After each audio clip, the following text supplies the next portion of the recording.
We looked into this exact subject about why some women experience sex to be better in midlife and beyond, and why, frankly, most don't. And not to be depressing, but in my study, over 90% of women over 45 did not have a great relationship with sex.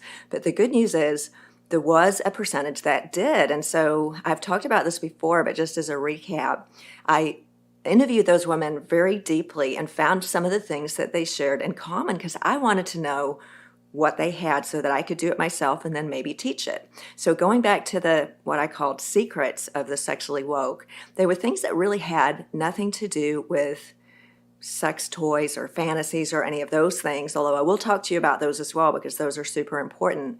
But as a foundation to have a great sex life, these things seem to be the most important.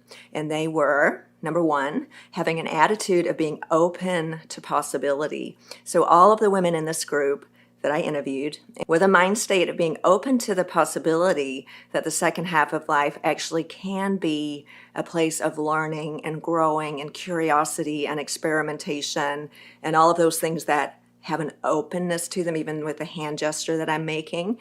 Without that mind state, everything else doesn't really work, right? So number one, starting with an attitude of being open to possibility or having curiosity is very important.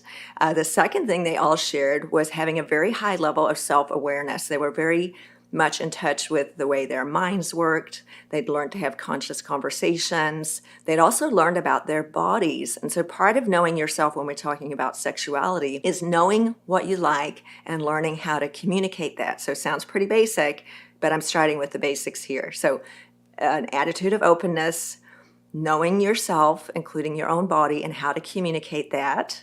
And then the third one was that they paid attention, which I think of as where you choose to put your mind. They paid attention to their relationship and little tiny things, like paying attention to saying hello and goodbye in a very mindful way, paying attention to what your partner wants, little tiny things that don't cost any money, and then intention, which is slightly different, setting intentions every day about what you want for the relationship and then reminding yourself every day about those.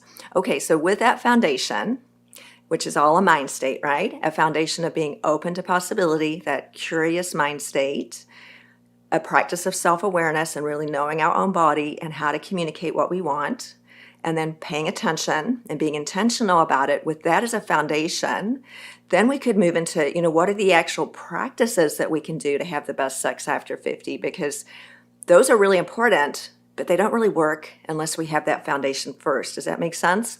So all of that about the foundation is in my book, Sexually Woke.